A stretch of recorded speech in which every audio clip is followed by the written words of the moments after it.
Hola, ¿qué tal? Buenas tardes, buenos días, buenas noches. ¿Cómo están?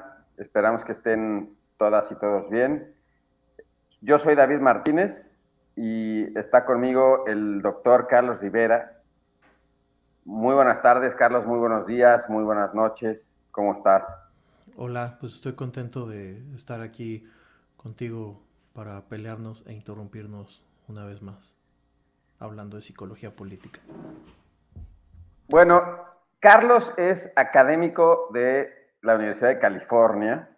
Él estudió psicología, tiene una maestría, un doctorado en psicología política en la Universidad de Essex. Así que bueno, es un experto en lo que es la psicología política. Y yo soy, la verdad, pues politólogo e internacionalista de la UNAM y tengo una maestría en ciencia política en la Ortega Gasset. Así que bueno, brevemente queremos agradecer los comentarios de el podcast anterior. Han sido muy interesantes. Nada más decir una cosa al respecto. Carlos y yo tenemos una relación de 30 años, una dinámica, discutíamos en los salones de la preparatoria, y es muy interesante leer sus comentarios acerca de cómo interactuamos él y yo. Vamos a intentar cambiar, no mucho, nuestra dinámica. Así que bueno, les agradecemos de verdad sus comentarios y su buena onda, su crítica constructiva. Por supuesto, todo lo que nos tengan que decir es aceptable, incluso hasta un saludo a nuestras progenitoras. El día de hoy, Ah, oye, eh, y tenemos una dirección, hola@psicologiapolitica.com. exacto, hola. El día de hoy, a ver, Carlos, ¿por qué escogimos este tema? Bueno, la vez pasada hablamos acerca de la manifestación en defensa del INE, del Instituto Nacional Electoral aquí en México. Y cuando terminamos de grabar, un par de días después que terminamos de grabar, el presidente López Obrador anunció que iba a haber una manifestación en su favor o en una contramanifestación a esta que comentamos en el podcast pasado. Y pues es nada menos que natural hablar entonces de esa contramanifestación que organizó el presidente López Obrador para discutir un tema que pues nos pareció muy interesante en el contexto de la psicología política, que es el de las emociones y la polarización. Porque el presidente López Obrador, como respuesta a esta manifestación que ya hablamos durante 2 horas la vez pasada, responde con una aproximación de él, que es una manifestación de él para sus fines eh, políticos internos, es decir, de control tanto del gabinete como del partido político Morena, pero también le está hablando a los electores de él y a los otros, ¿no? A los opositores. Entonces, pues es en este contexto de la manifestación primera de la que ya hablamos en el podcast pasado y de esta contramanifestación que organiza el presidente, organizada de la manera en que se quiera organizar. Las críticas han ido un poco, a mí me parece, superficialmente a señalar la manera en que se atendió la marcha. Y en ese sentido nos pareció interesante que podríamos hablar acerca de las emociones y la polarización. ¿Por qué las emociones son importantes en la política? ¿Cómo surgen? ¿De qué se trata? Y en la polarización, ¿de qué se trata también la polarización? ¿Por qué hay? Y entonces, pues vamos a ver cómo nos queda. Entonces, bueno, pues ese es el contexto más o menos. Yo agregaría una cosa a lo que acabas de decir, que tiene que ver con cuáles son las emociones de la polarización. Tú hablabas de algo, o sea, muy interesante al observar la manifestación del día 27 y decías, ¿qué mueve a esa persona a asistir a esa manifestación? De la misma forma que podríamos también argumentar lo mismo sobre la manifestación del INE, ¿no? ¿Qué movió a esa gente a manifestarse a favor del INE? Entonces, en un contexto de división, tendríamos que trazar una especie de mapa, ¿no? De lo que son las emociones tanto de un lado como de otro. Y eso a mí me parece muy interesante. También acotar que no es una discusión exclusiva de México.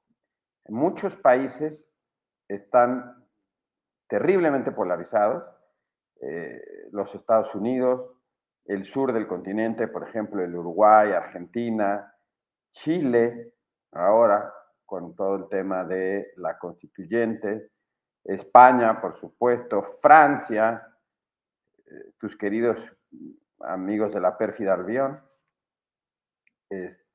Entonces, no es un fenómeno que es exclusivo a México, es un fenómeno, digamos, de corte occidental, entonces tiene mucho sentido también discutirlo, ¿no? Habría entonces que introducirnos en el tema, o sea, decir qué entendemos, no nos podemos dar una definición porque tendríamos que armar un podcast exclusivo solamente para definir qué es una emoción o qué es la polarización.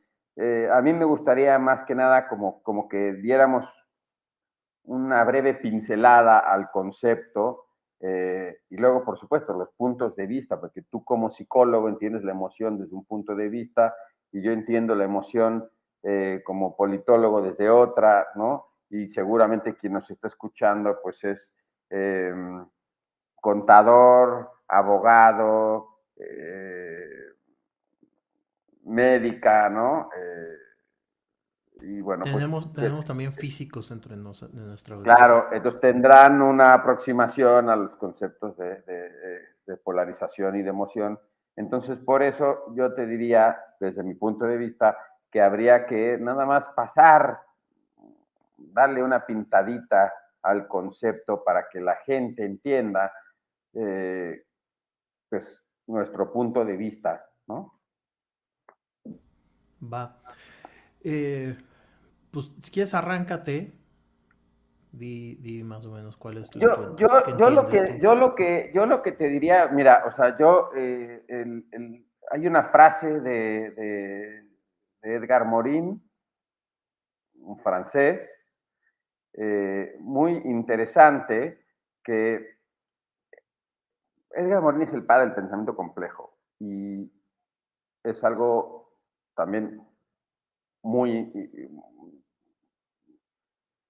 que también está en boga, ¿no? A día de hoy, esto de la complejidad.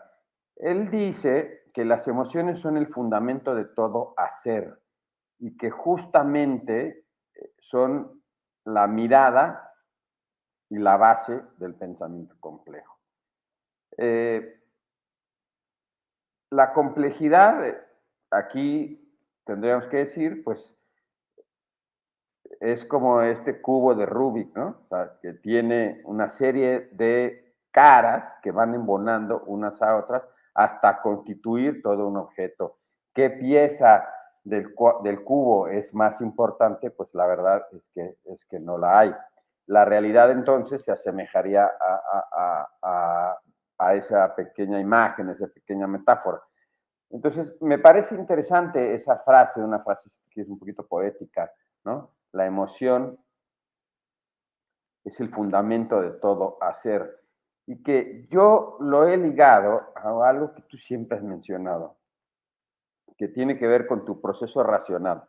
El proceso racional empieza no en tu cerebro, sino en tus entrañas, ¿no? O sea, me cae bien este compadre o no me cae bien fulanito o sutanita. Y es a partir de esa emoción positiva, negativa, que tú racionalizas y empiezas tú a evidentemente armar tu propio esquema racional. Entonces, justamente me gusta esta frase de Morin, el fundamento de todo hacer, porque quiere decir que hay una etapa prerracional. Por supuesto, aquí, si nos ve Descartes, nos va a decir que somos unos completos estúpidos, que no tenemos ni idea, ¿no? Y también creo que está mal entendido Descartes, pero al final, bueno, esto ya es salirse por la tangente.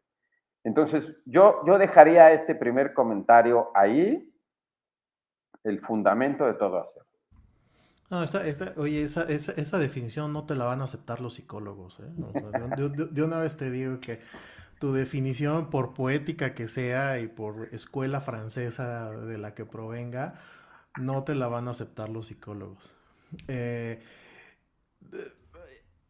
la más o menos definición que hay de las emociones desde el punto de vista psicológico es que las emociones son un patrón complejo de reacciones que involucra una parte de experiencias, una parte comportamental y una parte, un elemento fisiológico. Y las emociones tratan de distintas, o con, no de, sino con distintas situaciones que para el individuo se vuelven significativas. Y la cualidad específica de cada emoción, por ejemplo, vergüenza, enojo, alegría, está determinada por la significancia específica de tal evento, ¿no? Para el individuo. Por ejemplo, una, algo que involucre una amenaza. Bueno, pues ahí el miedo va a estar involucrado y es lo que se va a generar. Y también hay una desaprobación del otro, en el caso de que esté involucrada la vergüenza, por ejemplo, ¿no?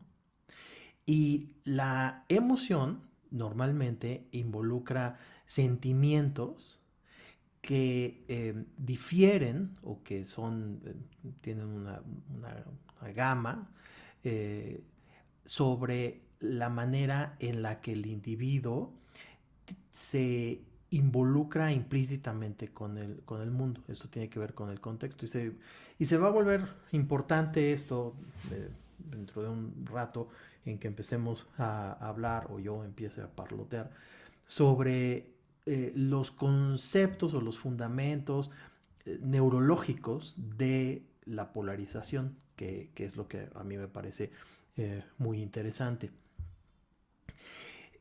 Nada más termino con esta definición de psicología de la emoción, que la emoción involucra sentimientos, pero difiere de los sentimientos en tanto que tiene una vinculación implícita con el mundo.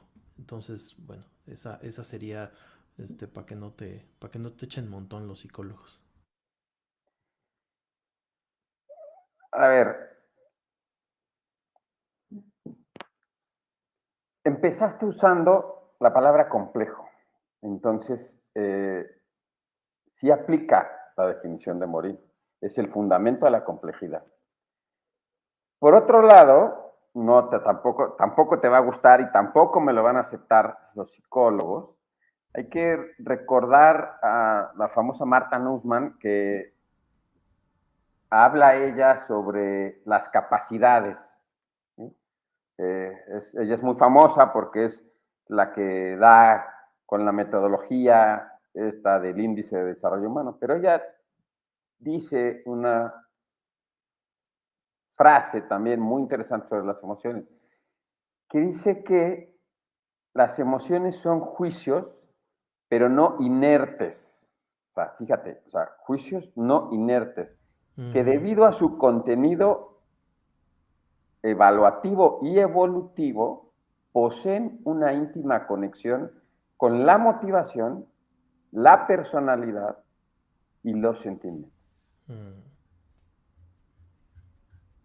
Entonces, aquí tendríamos, digamos, dos elementos, desde mi punto de vista, que vale la pena en un contexto, si tú quieres, derivado o de un enfrentamiento social o un enfrentamiento de carácter ideológico entre los individuos de la sociedad, que es muy interesante. O sea, por un lado, sí, es lo evaluativo y lo evolutivo. O sea, estás evaluando algo y estás previendo su evolución o previendo cómo se va a desarrollar. Sí, sí, Y sí. tiene una conexión con tus propios intereses, o sea, tu motivación, con tu propia y con tus propios sentimientos. Es decir,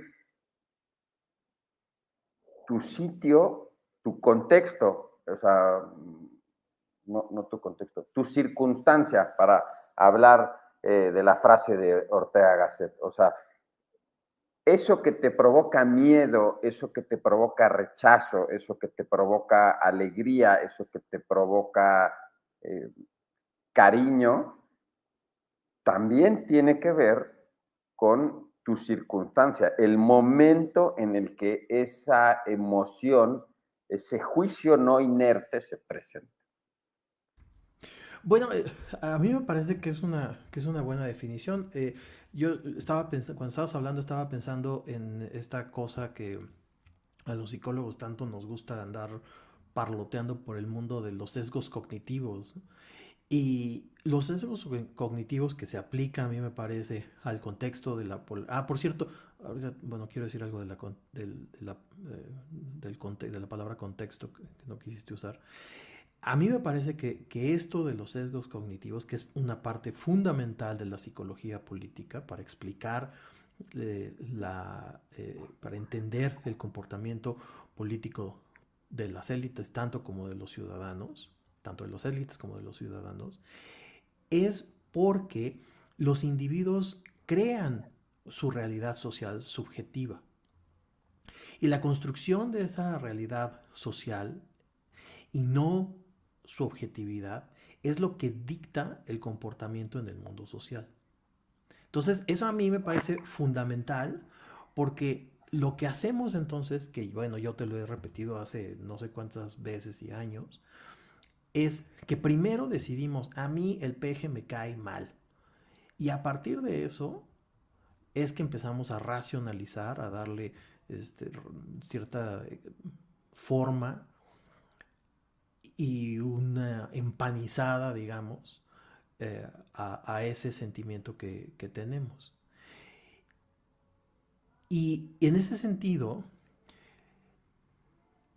movimientos, ahorita tú hablabas del populismo, pero el autoritarismo, el patriotismo, el etnocentrismo, la conformidad social no están limitados geográficamente. Eso es muy interesante. Eso es lo que a mí me parece sumamente interesante de estos procesos, que no están limitados geográficamente, sino que se hacen evidentes a través del mundo, en cualquier contexto sociopolítico, culturas y sistemas políticos específicos.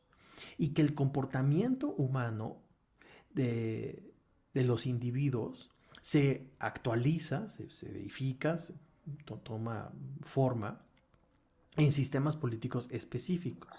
Es decir, la psicología por sí misma no explica el holocausto, la guerra o otros ambientes complejos, para usar el término de Morin. Pero los individuos no actúan en un vacío.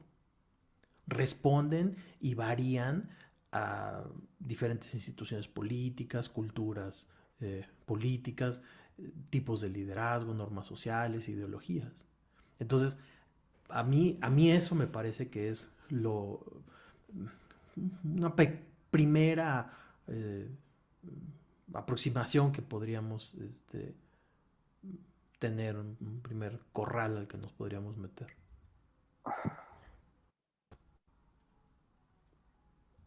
A ver, yo te diría lo siguiente. Sí, coincido. Ante hechos imaginarios que tú consideras reales, las consecuencias son reales. Y la historia está plagada de ejemplos, ¿no? Cortés creía que lo iban a matar en Cholula. Nunca se comprobó si había una conspiración o no. Y la consecuencia fue real, ¿no? Una masacre en, en el pueblo. Así que sí, eso es claro. La construcción individual que tú te haces del mundo puede ser incorrecta, pero lo que ya no es incorrecto es lo que deriva de tus hechos, ¿no?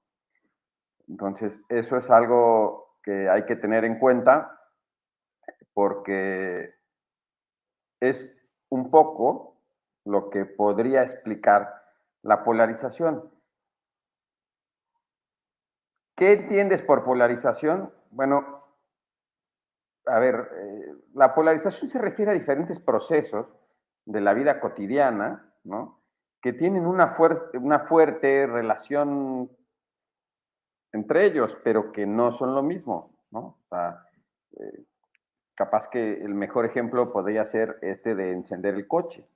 O sea, para encender el coche hay una serie de procesos que te van a llevar a que el coche encienda y pueda caminar, pero no son lo mismo abrir la puerta, sentarte en el sillón, meter la llave, poner la palanca en primera si el coche es estándar o ponerla en, en el, ¿cómo se llama? En neutral o como sea, en el P, que es en automático, para encenderlo. Y todos esos procesos están relacionados unos con otros. Entonces, pero evidentemente no son lo mismo.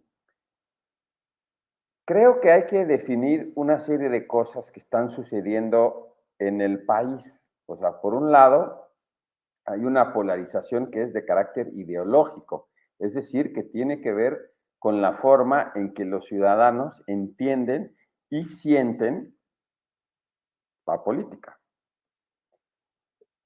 Pero también es verdad, y aquí creo que es donde tendríamos que empezar a desmenuzar la plantita, ¿sí? Está la polarización afectiva, que tiene que ver con las emociones y que hace, ¿sí?, que cierres filas, dependiendo, porque te cae bien eh, el peje o te cae mal eh, Claudio X González, ¿no? Entonces, a mí me parece que esta polarización, digamos, o la polarización que estamos viviendo en México, por un lado, sí tiene una relación directa con las ideologías, con los diferentes procesos que son similares, pero no son lo mismo, pero que por encima de todo tiene mucho que ver con las emociones sociales, no en torno a los otros votantes, o sea, no en torno a, a tu vecino, no en torno a tu compañero de escuela, tu compañero de trabajo, sino que tiene que ver con los liderazgos, con el líder, con la figura del líder. Y entonces, ese rechazo,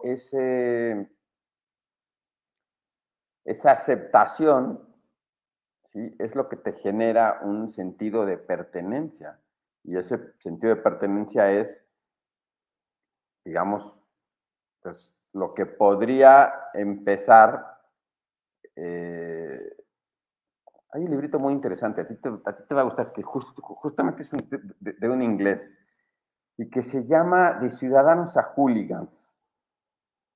Y entonces, tiene que ver esto que te estoy comentando, ¿no? O sea, desde mi punto de vista, eh, esta parte de la aceptación, del sentido de pertenencia, de la perdón, o sea, la aceptación de tu líder y el sentido de pertenencia a aquellos que también quieren a tu líder.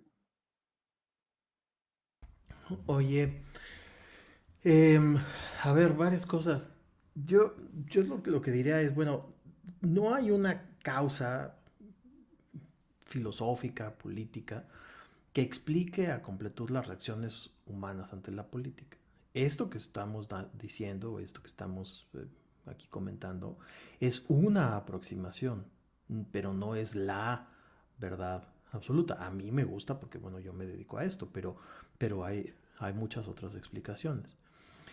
Lo que a mí sí me parece es que está ocurriendo en nuestro país, desafortunadamente, con más frecuencia, no tanta como en Estados Unidos o en Brasil o en otros países allá en Inglaterra, es que sí está habiendo una creciente polarización. A mí me parece que es asusada por el presidente López Obrador, bueno, el entonces candidato López Obrador, para llegarse votos, porque además es muy efectiva. Tiene una enorme efectividad, el, una gran rédito político el, el hacer o el generar esta clase de polarizaciones. Y en general, una sociedad que está dominada por sentimientos de enojo suele apoyar acciones agresivas eh, contra el terrorismo, contra agentes externos, contra alguna amenaza, cualquiera que ésta sea. En el caso mexicano tenemos la guerra contra las drogas, por ejemplo, ¿no? O la delincuencia, de manera muy abstracta. Y una sociedad dominada por la ansiedad puede oponerse a acciones agresivas que exacerban, por ejemplo, el terrorismo o en nuestro caso la delincuencia y la guerra contra las drogas.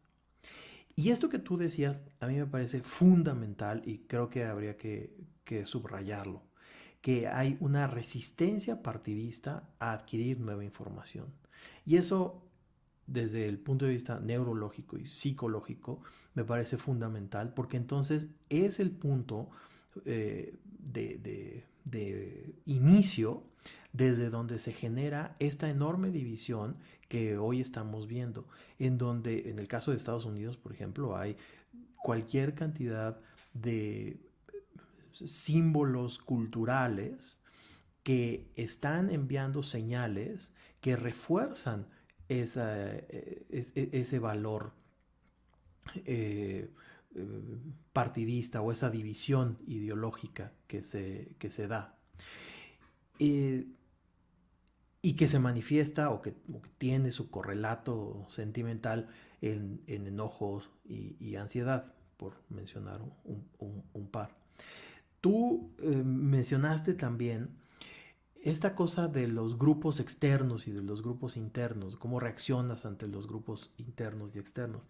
Y a mí eso me parece que hay que aclararlo, porque sí se ha comprobado que sí hay una reacción muy visceral, muy pues, emocional, para usar el término que estamos llevando ahora, con respecto a lo que el líder y los ciudadanos tienen cuando hay una identificación entre ellos con respecto de aquellos que no pertenecen a ese grupo. Eso que en inglés se llama outgroup, el grupo externo, el grupo exterior. Entonces, para decirlo en llanas palabras, la reacción que yo tengo por pertenecer, identificarme con, adherirme a votar por Morena, es guiada por las señales implícitas o explícitas que me da mi líder político, en este caso el presidente López Obrador.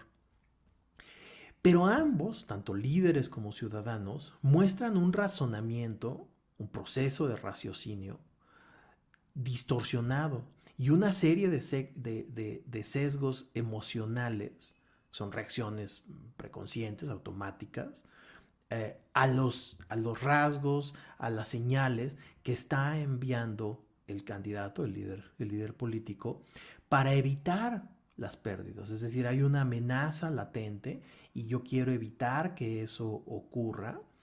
Y la lealtad partidista se activa y la consecuencia negativa de eso, y yo sé que tú tienes cosas que decir positivas acerca de la polarización, la consecuencia negativa de la lealtad partidista es que menoscaba la habilidad de deliberación racional las emociones, como la humillación, el enojo, esto que decía yo de la ansiedad, el enojo, afecta las decisiones políticas.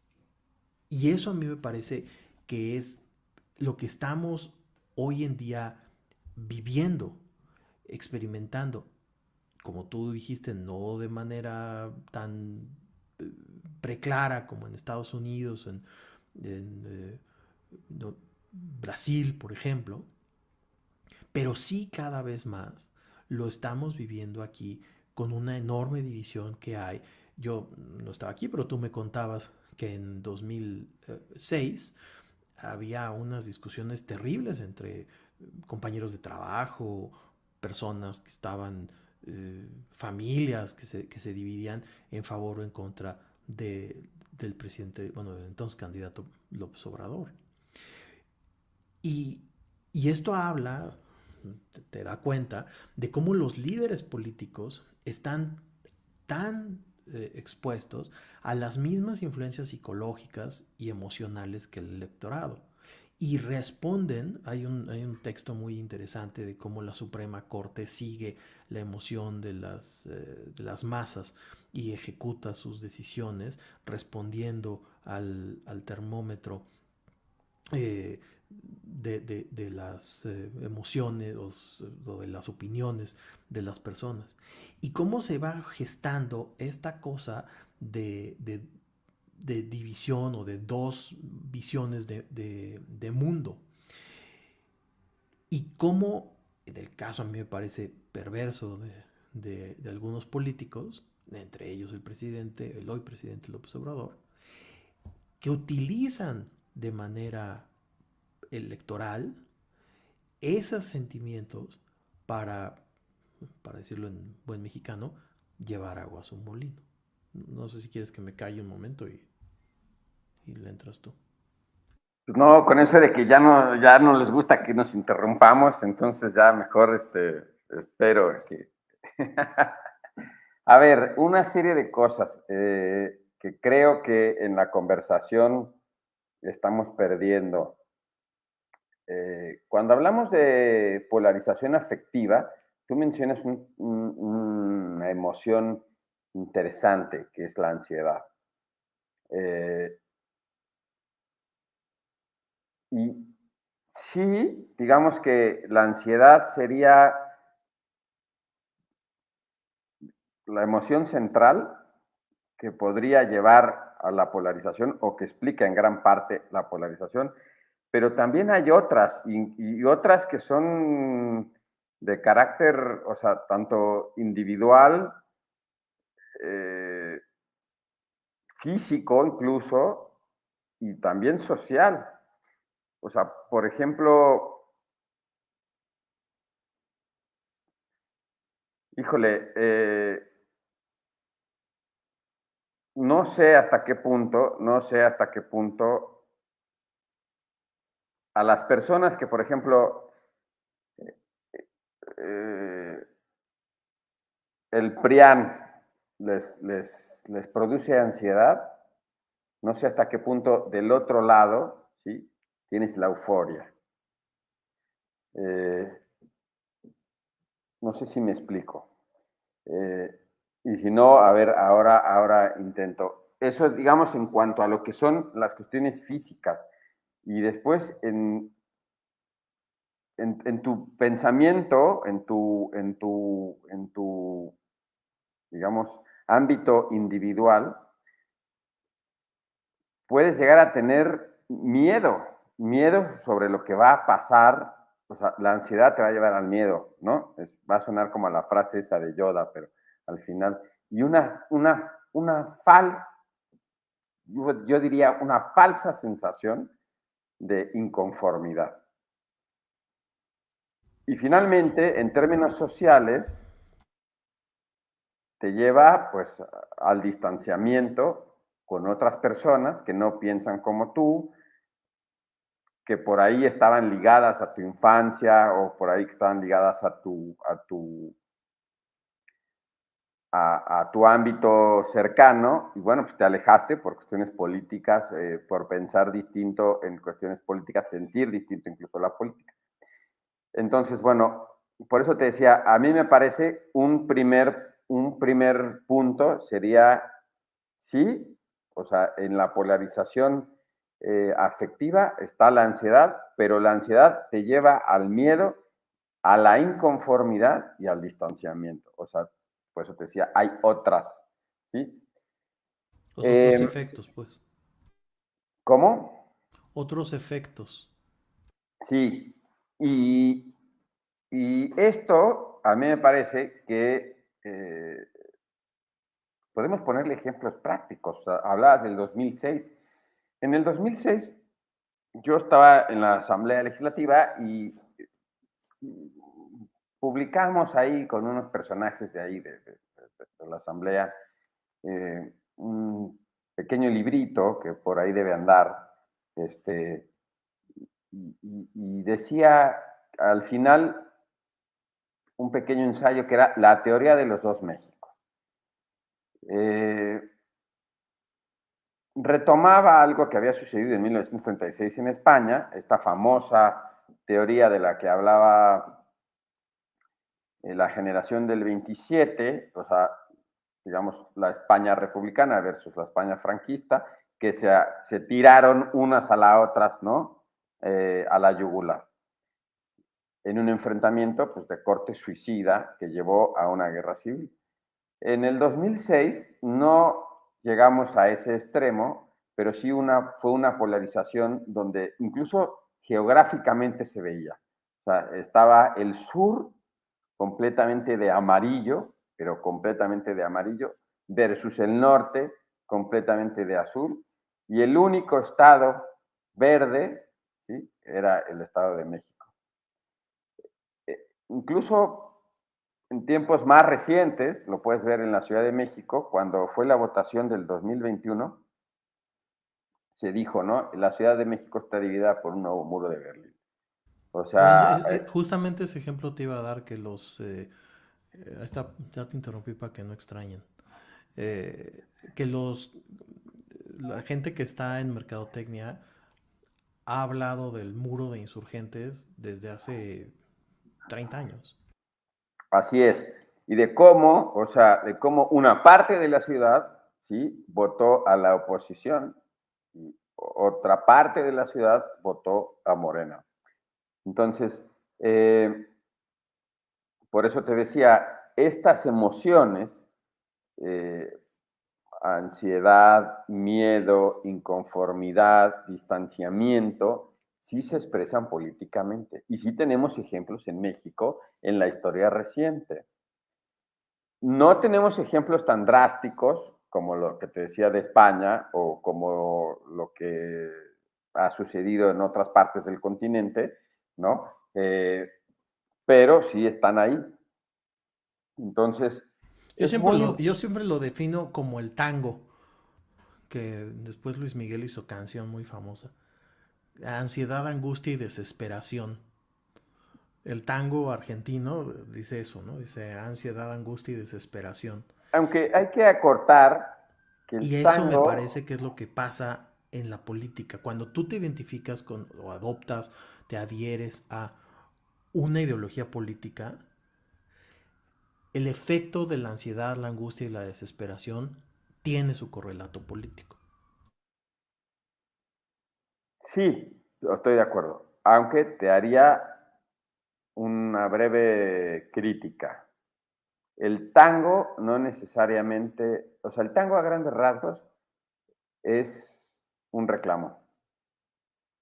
Es la, yo la quería, ella me dejó, ¿no? A grandes rasgos.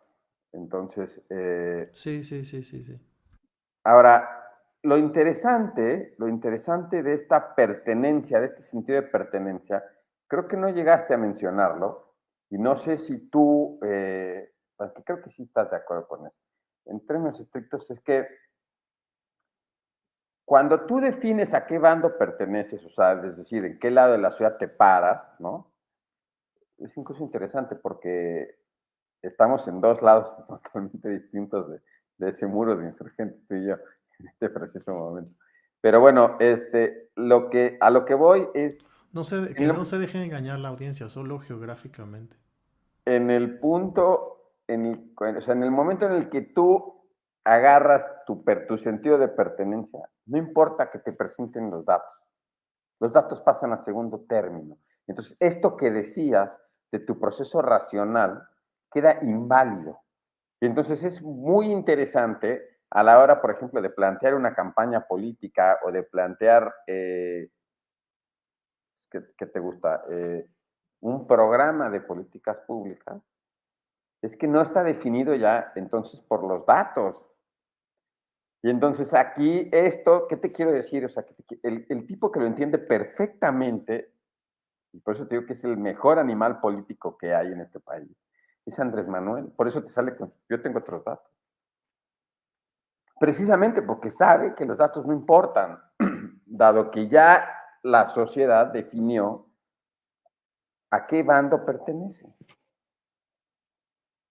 Sí, no, me cae gordo estar de acuerdo contigo, pero tienes razón. O sea, él ha venido siendo en ese sentido, un psicólogo político desde hace 20 años o más, ¿no? Que, que genera esa clase de sentimientos, de emociones. Eh, Hablabas ahorita de que hay otros, ¿no? El entusiasmo, por ejemplo, influye positivamente en las preferencias y estimula el interés en la campaña. Entonces, cuando yo ayer anoche decía que cuando en el 2006 la campaña empezó a decir esto de sonríe, vamos a ganar y el candidato de la esperanza, pues es la verdad, puede caerles gordo a los de la oposición, pero la verdad es que es una gran estrategia porque está apelando precisamente a eso que George Marcus, Williams College, un psicólogo muy famoso en psicología política, habla, que es cómo el entusiasmo influencia posit positiva en el sentido de poderosamente, vamos a cambiarle la palabra, poderosamente las preferencias y el involucramiento de las personas en la campaña. Y cómo los procesos cognitivos, que es a mí lo que me interesa, los procesos emocionales, están mutuamente danzando, eh, técnicamente se llama una interacción estadísticamente significativa, y se soportan el uno al otro en lugar de ser antagonistas. Eso a mí me parece que es fundamental que lo veamos en la campaña de López Obrador, que ha logrado lo que ha logrado, tener hoy, si les crees a los más conservadores, 55, si le crees a los más entusiastas, 70 y tantos por ciento de aprobación. Y, y si nos vamos un poquito más para arriba, el proceso democrático no debería estar atacado o aguado por la emocionalidad, sino que las personas utilizan las herramientas emocionales para llegarse de información y procesarla y por lo tanto involucrarse políticamente en la deliberación política. Y eso a mí me parece que es lo más importante de todo, porque yo, desde mi perspectiva, lo que quiero es que las personas participen en política. Entonces, lo que dice Marcus, lo que dice George Marcus, es que la ansiedad causa que las personas busquen información y al buscar información se involucran en la política. Entonces, la polarización podría en un primer y muy moderado momento no ser sino la chispa que genera el interés en la participación política. No sé si me estoy explicando. No, sí, pero a ver, o sea, pero la ansiedad creo que se presenta en el momento en el que tú defines que el candidato perenganito te cae mal. Pero si te cae bien, entonces tienes euforia, y la euforia provoca exactamente lo mismo. Y es justamente, a ver, es bien interesante esto que comentábamos antes de entrar al podcast, porque tanto la ansiedad como la euforia es lo que te lleva a la adicción. O sea, en el A momento en la el que adicción a la a, la, polarización, a las drogas, o sea, a a las la drogas, por excitación ejemplo, de la ¿sí? polarización. Y Exacto. entonces conviertes tu sentido de pertenencia en una especie de junkie que quiere que le estén suministrando más heroína. Suena muy Ujú. drástico y muy... La heroína de la polarización. exacto. Entonces, el sentido de que la polarización, o sea, la ansiedad, la euforia, que te lleva a buscar información, que te lleva a que te involucres, a que te lleva a que te reconozcas eh, en los otros, pero que también te hagas frente a los otros, Es que eso es bien importante. lleva un sentido muy similar al proceso de adicción. Ahora, eso ahorita lo comentamos porque eso creo que es muy interesante, pero viene una pregunta que te quería hacer escuchándote, la verdad. A ver, yo, yo debo desconocer que, yo debo reconocer que soy completamente un desconocido del tema, pero ¿te parece entonces que la polarización tiene una lógica? O sea, Sí, sí, sí, sí. el Sí, por qué se presenta en una sociedad como sí, la sociedad mexicana, como la sociedad eh, británica, como la sí, sí, sociedad sí, sí, sí. uruguaya, y bueno, entonces, ¿cuál es esa lógica? Bueno, es que yo siento que tú lo que quieres, porque es lo que te gusta, es una explicación sociológica. Y yo lo que te puedo dar es una explicación psicológica. No, por eso, a ver, o sea, Lo que yo te no es... puedo dar es, o sea, lo que yo te puedo decir es que las necesidades psicológicas, idiosincráticas de una persona, esos rasgos idiosincráticos y psicológicos de las personas, contribuyen a la adopción de ciertas visiones políticas. Eh, y que, en el caso de un conservador, él o ella satisfacen sus necesidades epistémicas de conocimiento por a través de o en un medio, en un medio ambiente que sea predecible, organizado, claro, en donde estén definido cómo el mundo tiene que funcionar. Eh, los psicólogos lo que hemos visto es que los, los conservadores tienen una mayor necesidad de tener un cierre cognitivo. ¿Qué significa cierre cognitivo? Es que yo tengo una conclusión, un problema, una conclusión ante un problema y lo adopto rápidamente y ya no me abro, ya no me, sí, me abro a posibles opiniones discrepantes. Pero investigaciones muy recientes también han sugerido que hay una motivación epistémica eh, que se verifica, que se ve, que se detecta en ambos extremos, no solamente en la derecha, sino también en la izquierda, en el radicalismo. Y que estas necesidades epistémicas de conocimiento están organizadas por una suerte de deseo social que es la necesidad de pertenecer. Entonces, la motivación, que es, creo que es la pregunta que tú me estás haciendo, la motivación de tener eh, creencias se, se justifica, se genera, se exacerba porque yo quiero seguir perteneciendo a determinado grupo social. Entonces, en ese sentido, la polarización tendría la respuesta a la pregunta que tú me estás haciendo, que creo que me estás haciendo, sería sí, tiene una lógica la polarización. Respuesta sí. ¿Cuál es esa lógica desde mi punto de vista psicológico? Hay un proceso psicológico Y ese proceso psicológico, la lógica detrás de ese proceso psicológico es para seguir perteneciendo a un grupo social, en este caso político o ideológico, que me da una identidad, es una cosa identitaria. Por eso es tan interesante y tan importante lo que se ve en la polarización en Brasil, en Estados Unidos. Menciono esos dos porque son los casos más extremos. Pero eh, la, eh, las necesidades psicológicas se,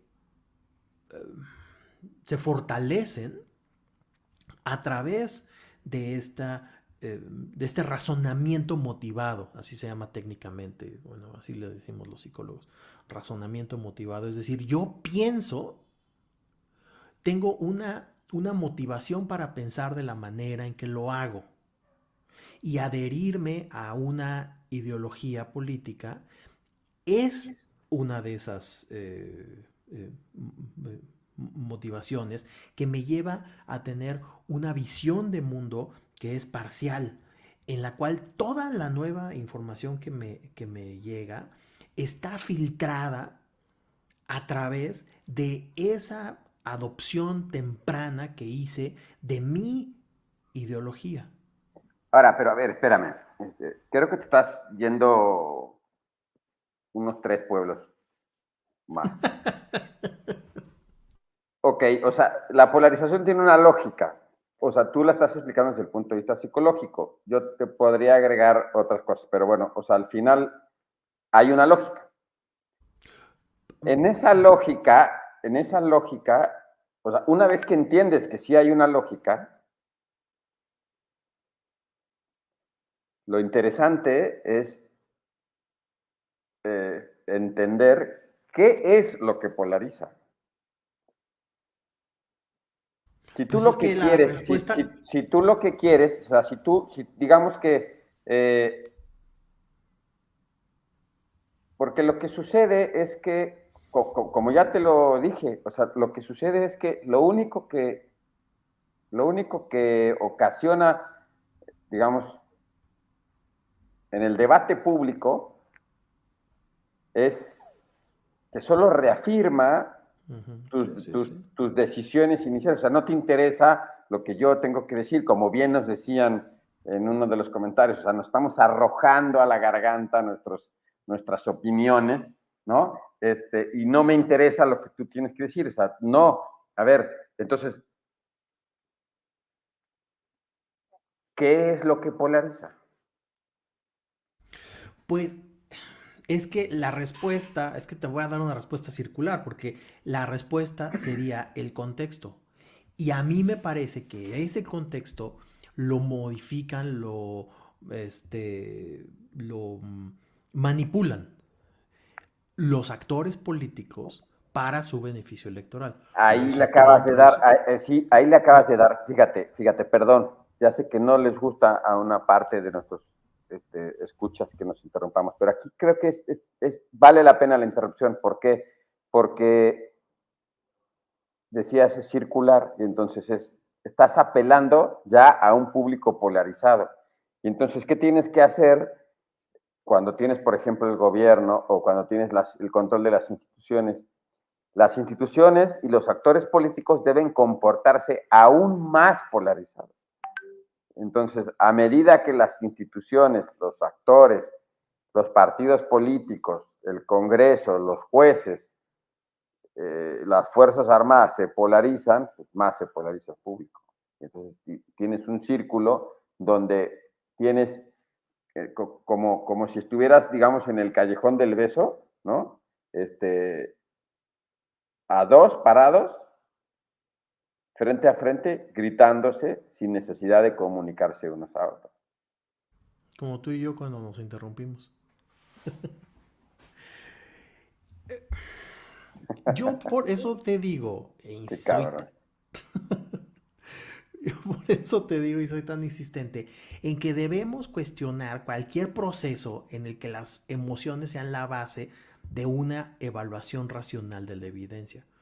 Porque si yo llego con con un partidista y le digo, a ver, mira, tu candidato no está, este, haciendo lo que tú crees que es positivo, él no me lo va a creer. Creer de creencia, ¿eh? Y recordemos que las creencias pues, son para el templo, ¿no?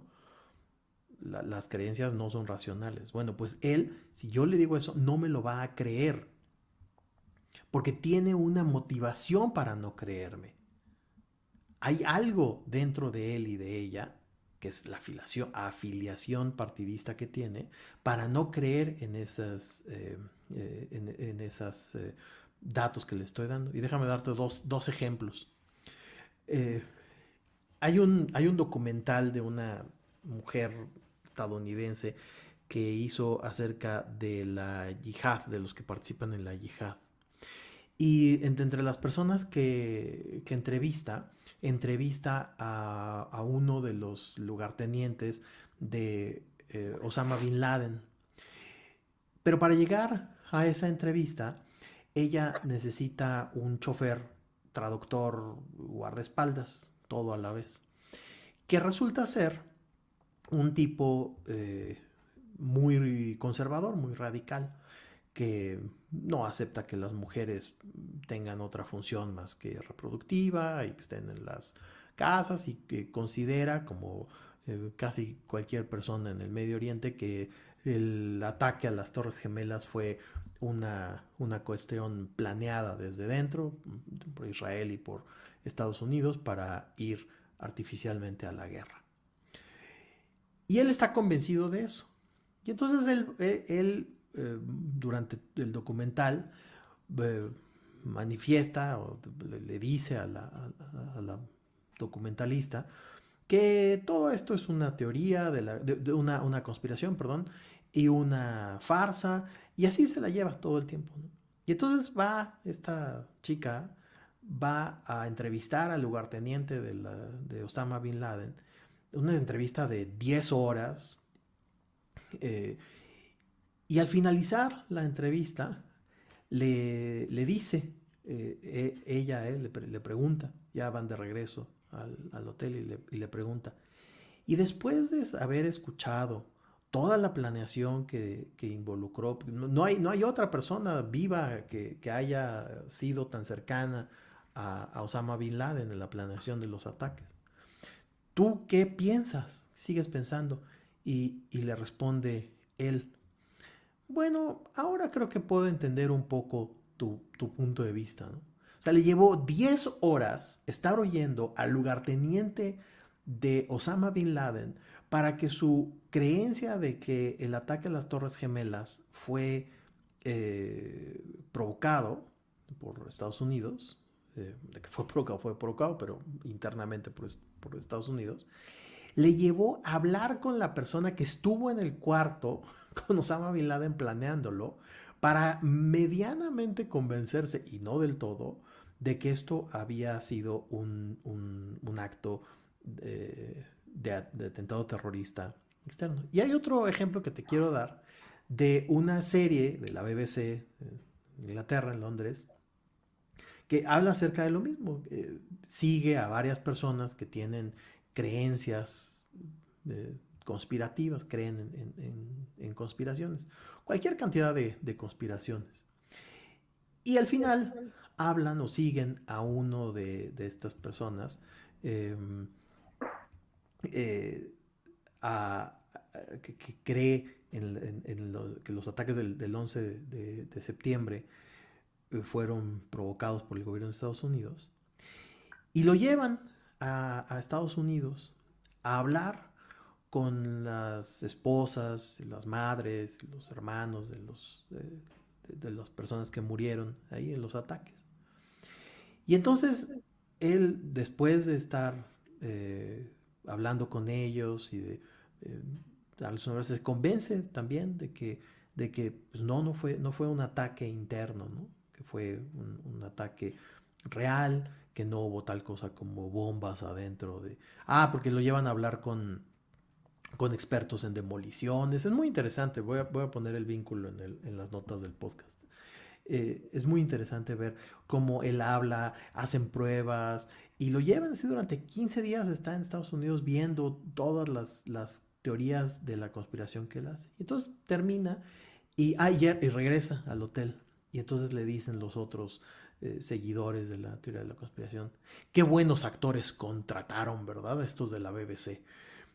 Muy buenos actores y esas lágrimas de cocodrilo que se aventó la madre del bombero ese que se murió y demás, ¿no? Y entonces él se queda reflexionando y dice, no, pues la verdad es que sí, sí les creo, ¿no? O sea, me parece que yo es el que he estado mal todos estos años, empujando la teoría de la conspiración de las Torres Gemelas y son reales, ¿ves? Sí fue un ataque real. ¿Y qué crees que es lo que pasa? Que los demás del grupo lo sacan, lo segregan, al grado de que crean perfiles falsos de él, fotografías falsas de sus hijas en pornografía infantil y se la mandan a sus eh, a su mamá.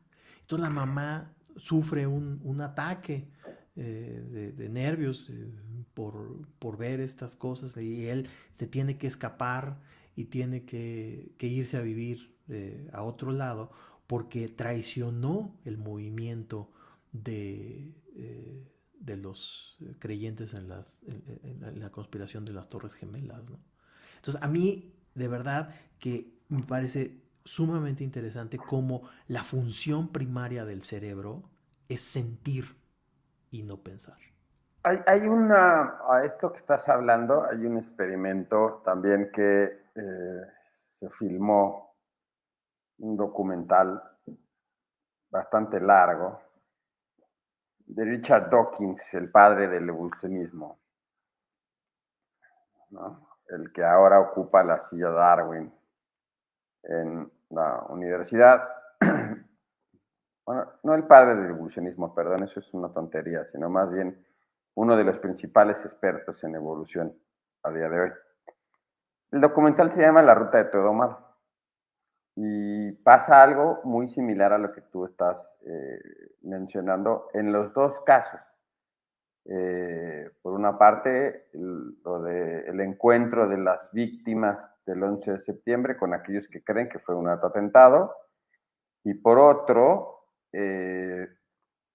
una reunión que él tiene con un neoyorquino de origen judío que se convirtió al Islam en Jerusalén.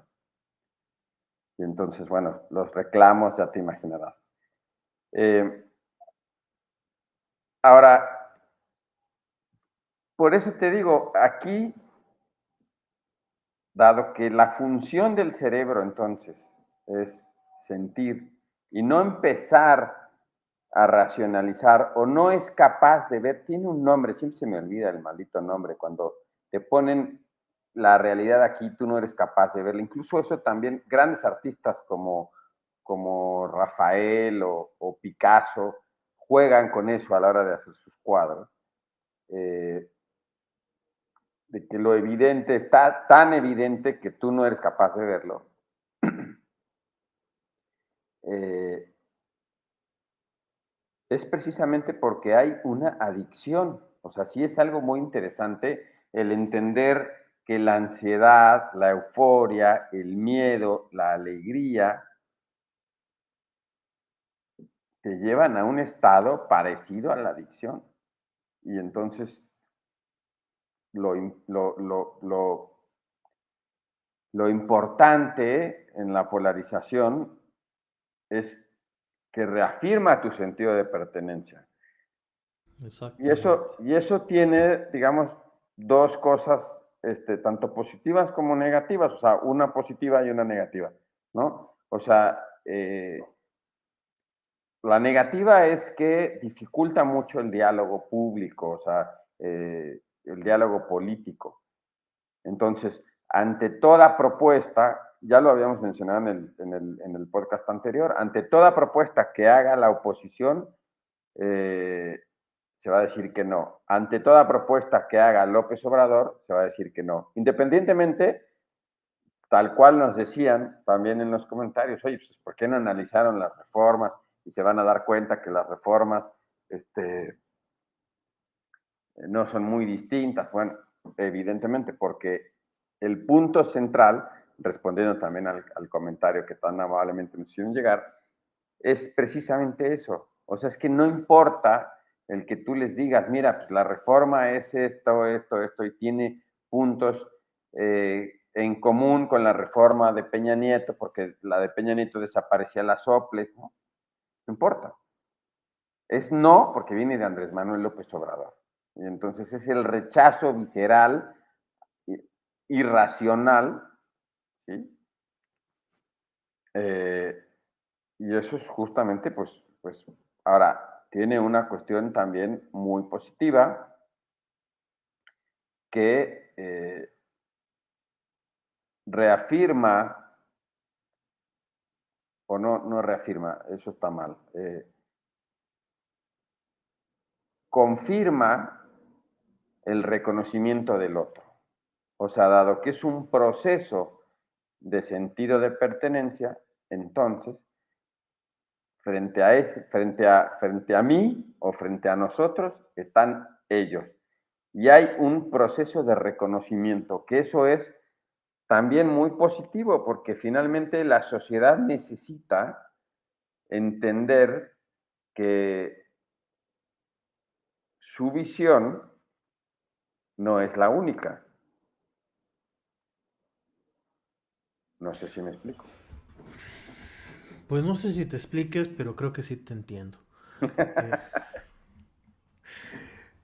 pero, a ver, yo quiero decir dos cosas. O sea, esto de la polarización, Morris Fiorina, que es un académico estadounidense, porque me sigas molestando de que nomás estoy en la escuela inglesa, eh, publicó un libro que se volvió muy famoso hace unos 10 años, en donde él dice que hay un mito acerca de la polarización de Estados Unidos, que no está tan polarizado como suele decirse. Y tú antes de empezar el podcast me decías algo similar. Me decías que tú creías que la polarización tenía ciertas condiciones positivas. Yo menciono el texto de George Marcus, el paper de Marcus, para decir que la ansiedad puede causar o puede tener un efecto positivo en tanto que genera que las personas busquen información y al buscar información se involucran en política y eso es lo que a mí me interesa, el involucramiento en la política. Ahora, Pero espérate, o sea, no buscan información para cambiar su forma de ver, o sea, o su forma, sino que buscan información para reafirmar y así como nos decían, tener el argumento para arrojártelo a la garganta. sí, sí, sí, sí, sí, sí, con una intención de ganar, no de escuchar. Yo quería mencionar un ejemplo, es un experimento muy famoso, creo que ya lo he mencionado aquí, muy famoso que se hizo en los años 50 eh, por un psicólogo social, utilizando un partido de fútbol americano, ahora que está de moda el fútbol, la Copa del Mundo. La rivalidad es de Yale contra Dartmouth, me parece que es la rivalidad que existe. Y entonces el paper se llama así, se llama They Saw Game. Y entonces hubo un pleito esa vez entre Dartmouth y Yale. Y se filmó. Entonces él lleva a las personas, a los asistentes de esa, y les muestra la película del partido. Y entonces les pregunta, ¿quién empezó los golpes? ¿Quién empezó el desastre este, ¿no? Y los que son alumnos o que le van a Dartmouth dicen, no, pues fueron los de Yale. Y los de Yale dicen, ah, no, pues fueron los de Dartmouth, ¿no?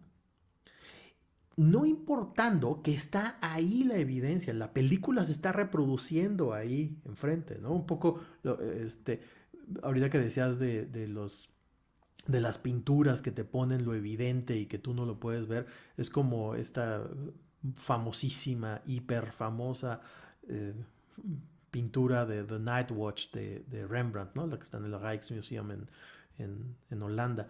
que te está narrando el asesinato y quién fue, y te lo está señalando, ¿no? Con la lanza y con el dedo, y que te pone todos los elementos para que tú entiendas quién fue el asesino, y aún así pues, no lo entiendes, ¿no? Bueno, pues igual en este paper muy hiper famoso de Dartmouth y Yale, lo que dicen es, empezaron los otros.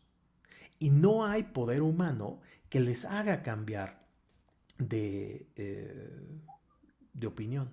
Exacto, o sea, es lo que te digo, o sea, la polarización refuerza el sentido de pertenencia, o sea, no facilita, digamos,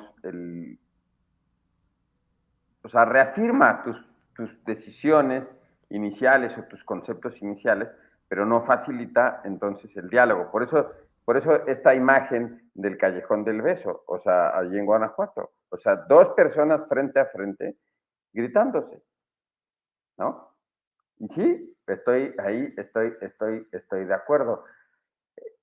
Ahora, la polarización, como te decía, o sea, tampoco es que sea nueva, o sea, siempre ha habido sociedades polarizadas.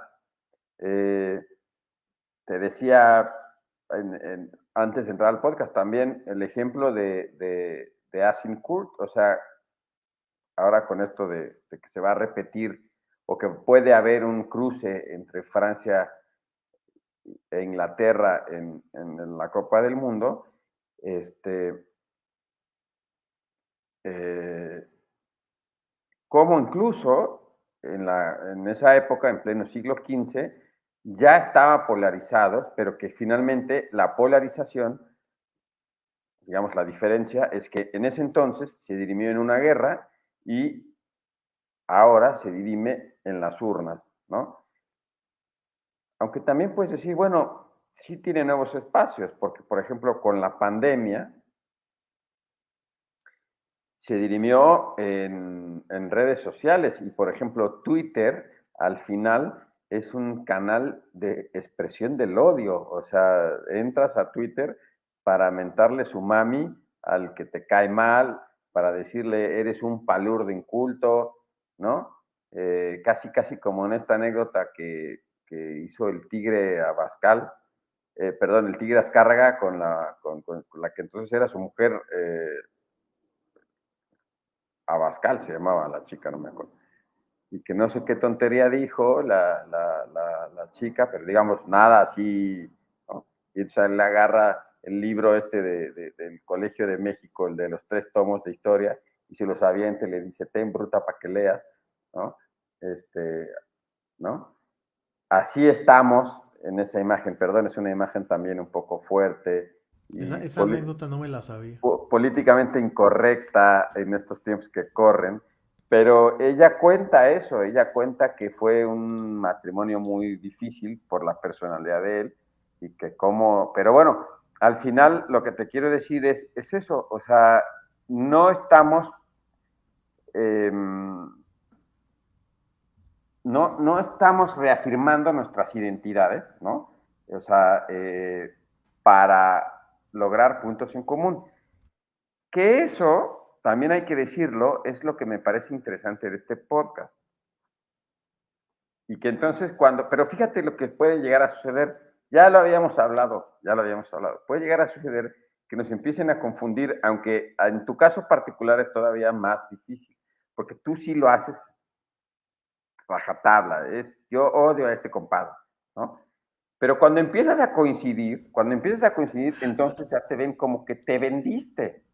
Ya, no, ya era nuestro, pero se vendió. Entonces, ya es todavía más peligroso, ya es todavía más peligroso que el contrario, o sea, que el otro que está frente a ti, que no piensa, no, este se vendió, a este sí hay que quemarlo en leña. Y entonces eso es algo que Pregúntale a ya Monreal.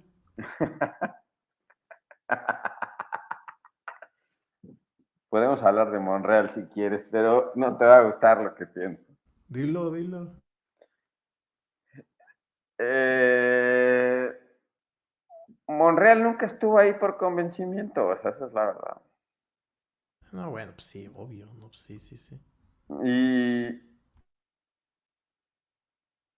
ha tenido comportamientos casi pseudomafiosos, ¿no? Esto que hizo cuando se iba a renovar la presidencia, que metió a 2 o 3 senadores que no eran del grupo parlamentario.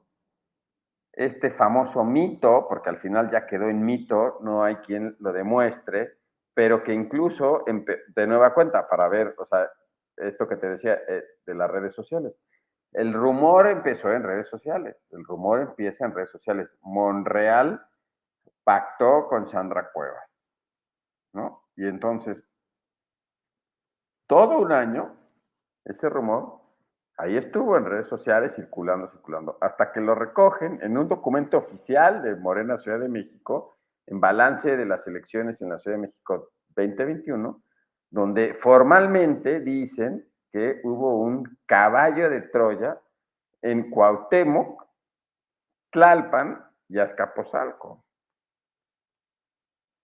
Ahora, también pues es un personaje interesante, porque es el único que no se cuadra con Andrés. Se pone al brinco. Y ve a Y dónde lo ha entonces, llevado. ¿eh? Ve a dónde lo ha llevado, digo. Y ahora está en el dilema, porque si lo expulsan, van a perder la mayoría en el Senado, y si pierdes la mayoría en el Senado, eh, pues tienes un poder legislativo que va a ser completamente, digamos, inactivo, ¿no? Y capaz que eso es lo que capaz que eso también es lo que están buscando, o sea, que se gobierne a punta de decreto, para que entonces puedan decir, ya ven, Andrés Manuel es un dictador porque lo hace, se salta al Congreso, se salta a estos, no quiere seguir las reglas. Y capaz que eso es lo que están buscando. Pero él, me refiero a Andrés Manuel, Sí. ¿por qué estaría buscando demeritar o erosionar a Monreal? ¿Por Porque, qué no abrazarlo y mantenerlo cerca en lugar de aventárselo a la oposición como un regalito? ¿O es un regalo envenenado? A ver, explica. pues yo creo, ¿no? Primero que nada, Andrés Manuel es un César romano, y que decían los Césares romanos, a tus enemigos es mejor tenerlos más cerca, ¿no? Este, y pues, porque también ya tiene una cuota de poder muy interesante Monreal, o sea, tiene una cuota de poder interesante, tiene Zacatecas, algunas alcaldías, o sea, es verdad, él mismo ha dicho que se lleva bien con los personajes de la oposición. Eh, a mí me parece que esas actitudes que él ha tenido, pues lo han ido alejando de lo que es el López Obradorismo. Porque él, yo recuerdo cuando, por ejemplo, se iba a definir la candidatura para la jefatura de gobierno, todos los actores que participaron, Mario Delgado, eh, Claudia, Martí y él, firmaron un documento de que sí va a ser así, va a ser. Y él alega, para romper, para no aceptar el resultado, él alega que él tenía un pacto ya con Andrés Manuel, diciendo que Andrés Manuel le había prometido que él iba a ser el candidato. Lo cual, pues, no hay forma de demostrarlo, no hay nadie que diga que eso es verdad, y para evitar que se vaya del partido, es decir, y evitar que la oposición, no creo que hubiese ganado de todas formas la Ciudad de México, pero para evitar que se quedaran con más posiciones, le ofrecieron esto que es la coordinación en el Senado. Pero él siempre ha tenido una agenda como que, pues, no te diría oculta, pero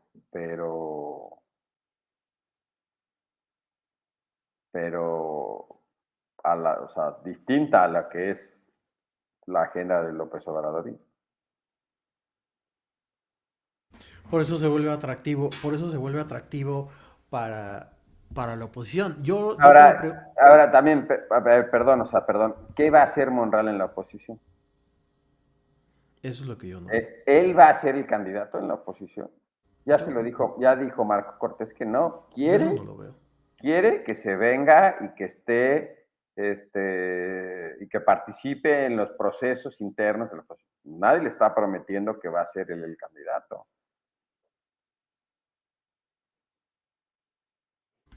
O sea, Son muy, estaría quemando ya echando toda su carne al asador y pues ya que sea la última y ya, ¿no? también. ¿Y qué va a hacer su hermano, por ejemplo? Porque su hermano sigue siendo gobernador un par de años después del 2024, ¿no? Y tú recuerda que, o sea, es una cuestión como de, por eso te decía, en ciertos sentidos es como que cuasi mafioso, porque pues es el hermano gobernador y el otro hermano presidente de municipal de Fresnillo, ¿no? Entonces, eh, los hijos están metidos como proveedores del gobierno, participan en las decisiones, ¿qué van a hacer?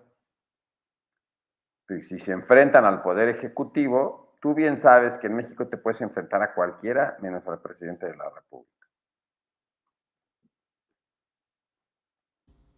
Y menos a este presidente de la República, ¿no? No, y al que venga, olvídate, o sea, eso está bien, o sea, igual con pues, pero pues el que venga, el presidente es el presidente, es el que tiene el poder. Pero bueno, ya nos alejamos del tema, Como y entramos siempre. y entramos a Monreal. Podríamos hacer una de Monreal, o sea, en realidad, eh, a Bueno, ver qué. yo puse el ejemplo de Monreal porque a mí me parece muy interesante cómo dentro de Morena, si es que alguna vez lo fue, dejó de ser un estandarte o un porque, para transformarse No, en un pero pues odiado es la típica historia y que de va en desde, función o en juego de lo que estamos hablando hoy. es la típica historia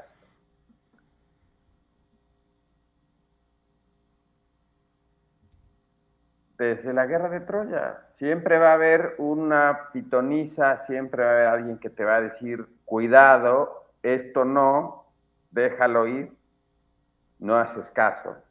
Y lo que acaba sucediendo es que los griegos se esconden dentro del caballo y salen para tomar la ciudad después.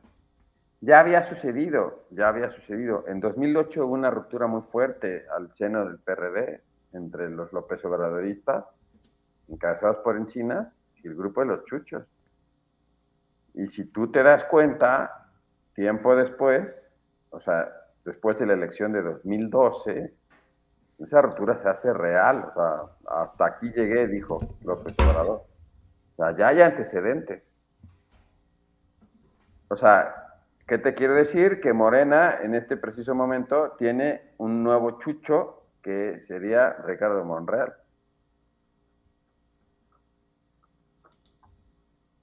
Y como tal lo van a tratar. Pues ya conocemos qué sucedió, ¿no? Con lo pasado.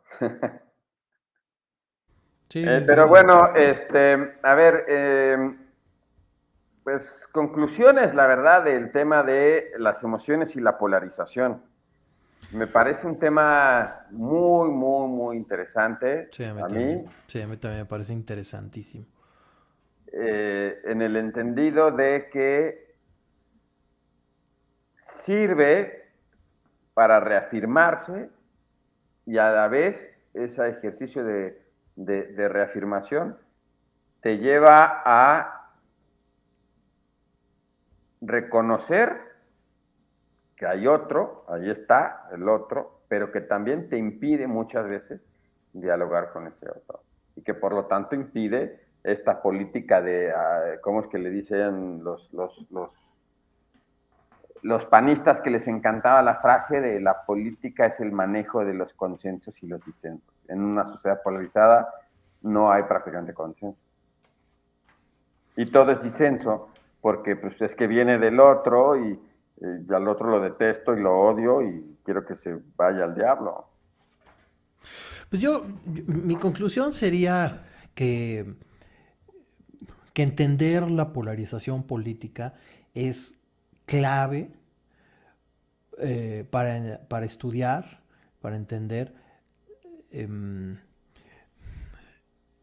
que para entenderla, si lo que verdaderamente queremos hacer es entender la polarización política, lo que tenemos que entender es cómo pensamos las personas. Y me refiero a cómo pensamos neurológicamente, o sea, cuál es el proceso cognitivo que tenemos las personas. Quienes les gusta involucrarse y buscar más información, o quienes lo gustan menos de hacer eso, que técnicamente eso en psicología se llama necesidad de cierre cognitivo, que los vuelve intolerantes a la incertidumbre, que interactúa con factores contextuales, que es lo que estamos hablando ahorita, mencionando a Monreal y al presidente, y, Bolsonaro y tal, y a otros como las redes sociales, por ejemplo, en donde los mensajes emocionales cargados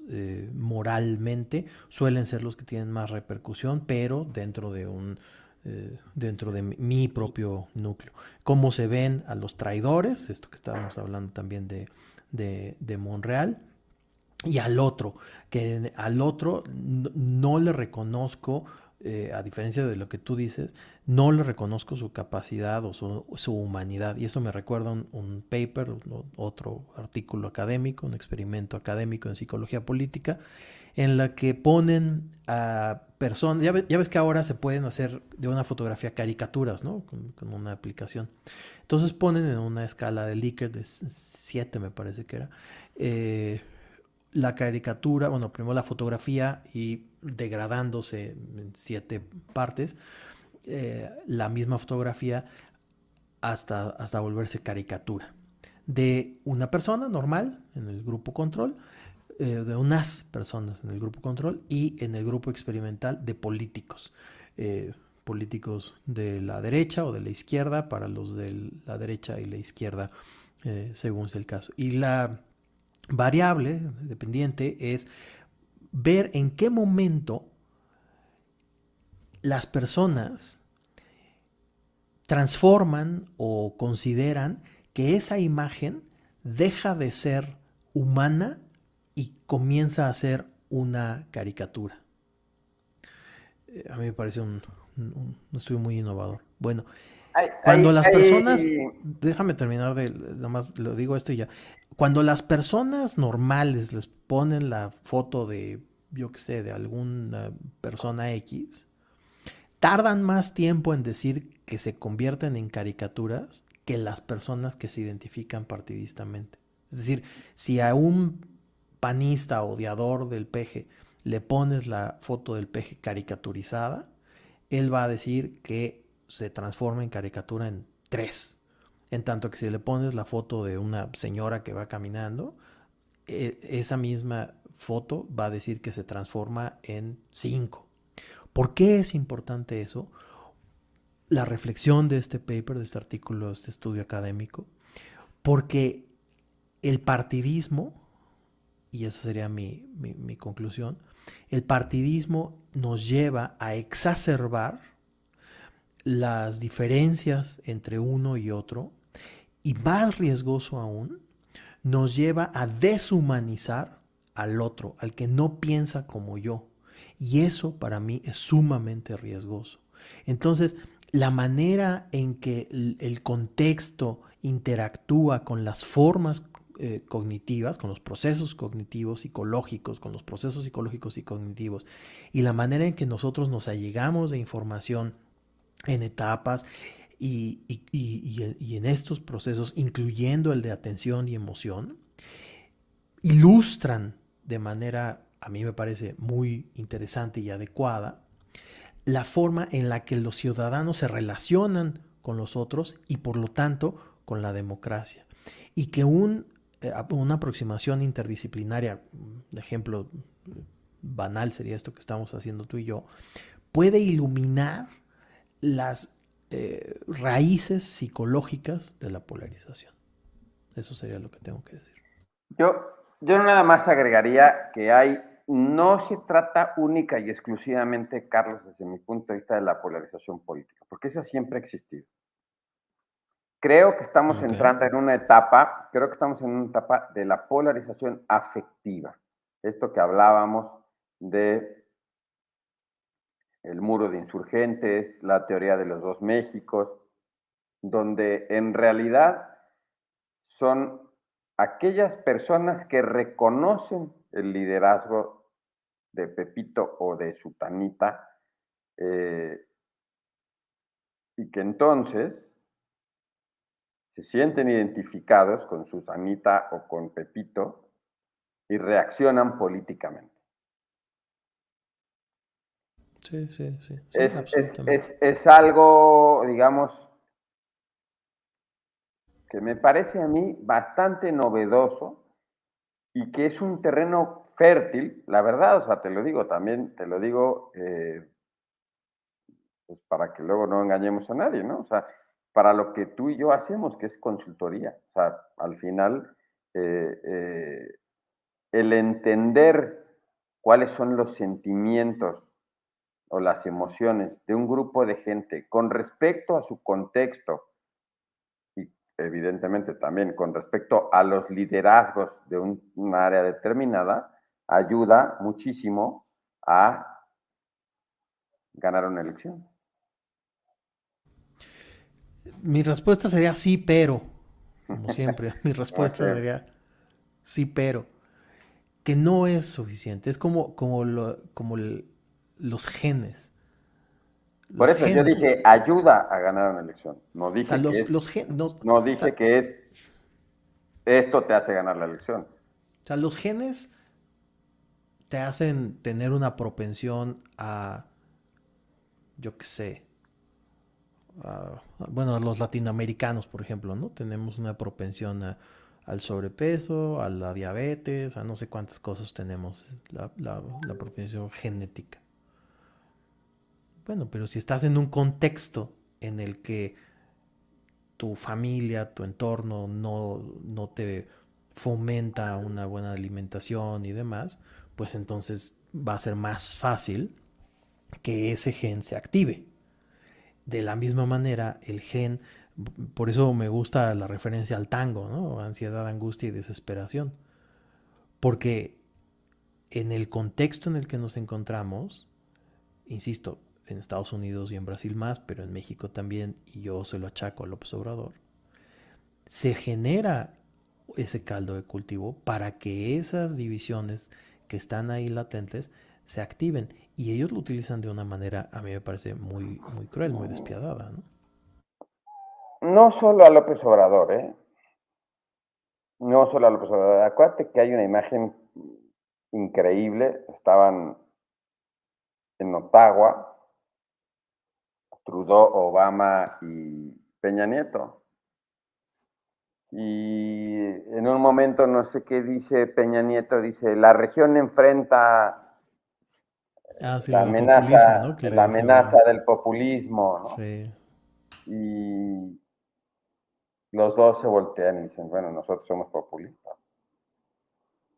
Eh, o sea, que no solo, o sea, por eso te digo, no solo tú le achacas todos los males de este país a Andrés y yo no creo que sea así, o sea, literal, Bueno, literal. puede ser, ¿eh? Puede ser Este, que sí, que puede ser que es mi propia... Ahí está, fíjate, es una demostración de esto que estamos diciendo. no, también, o sea, también me la puedes voltear, o sea, por supuesto, pero al final lo que te quiero decir es que, eh, por supuesto que él usa el lenguaje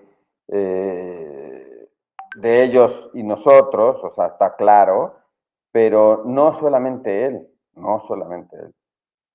Yo creo que ese lenguaje empezó con Fox. Es más, o sea, te diría, Fox es el que lo empezó. Y ese clima,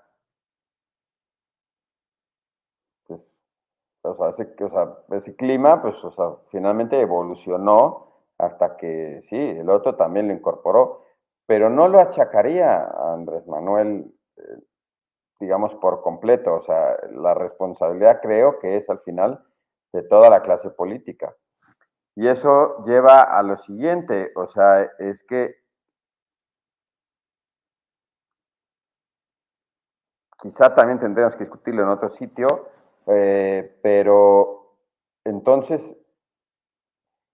quiere decir, o mi punto aquí entonces sería que ya lo que necesitamos es un tipo de liderazgo que que no esté tratando de gestionar los polos, o sea, Eso sí, eso sí. ¿sí? Ahí estoy absolutamente de acuerdo contigo. Y que entonces sea capaz de expresar y de, por supuesto, administrar, politizar, ¿no? Los anhelos, los deseos, las emociones eh, de gran parte. Nunca vas a poder a todos porque pues, finalmente eso es imposible, pero sí una gran parte del colectivo social. Y entonces la reflexión sería la siguiente, o sea, ¿cuál es el papel del líder, ¿no? En términos estrictos, escuchar y solucionar. Pero no tenemos líderes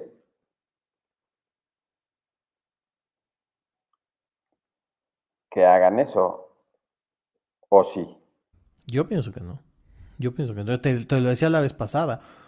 A mí me encantaría votar por Lech Walesa, Yo creo pero pues que, Lech Walesa no es está. que no, yo no sé, yo te diría que O yo la Olof verdad no lo Palme, sé, ¿no? O sea, porque, yo quiero el Olof Palme, yo quiero vivir en la época de Olof Palme para votar por él, porque para mí Olof Palme es ¿y cómo terminó la historia de los Palme? A ver, recuérdame. exacto, sí, no, Ah, bueno, o sea, porque ya sabemos, ya sabemos. al final el punto es que, Pero fíjate, mira, o sea, yo que tanto admiro a Olof Palme y que me desvivo por él, tú estás dando el ejemplo, ve cómo acabó, pero desangrándose lo que te ahí. quería decir para que te enojes y te lo lleves de reflexión es el siguiente, o sea, ok, el papel del líder es escuchar y administrar, o solucionar, dije, no me acuerdo. Realmente, o sea, realmente podemos decir que lo discutíamos en el primer podcast, ¿no? O sea, es popular porque entiende a la mayoría de la gente, o sea, los escuchó. O los, si no los escuchó, ¿qué les hizo entonces? Porque si no hizo eso, entonces, ¿por qué es tan popular? Yo pienso que sí, yo pienso que sí. Y Bueno, aunque él no, diga que no, a mí me parece que él tiene desde siempre ha tenido unas grandes encuestadoras y no nada más Covarrubias, que, le, que tiene, yo lo decía el otro día, ¿no? Tiene el oído al piso, en el riel. Como... y entonces, ¿por qué no nos gusta? A una gran, a una, o sea, no la gran mayoría, pero digamos a una parte de la sociedad, a una parte importante, Ujú. no le gusta.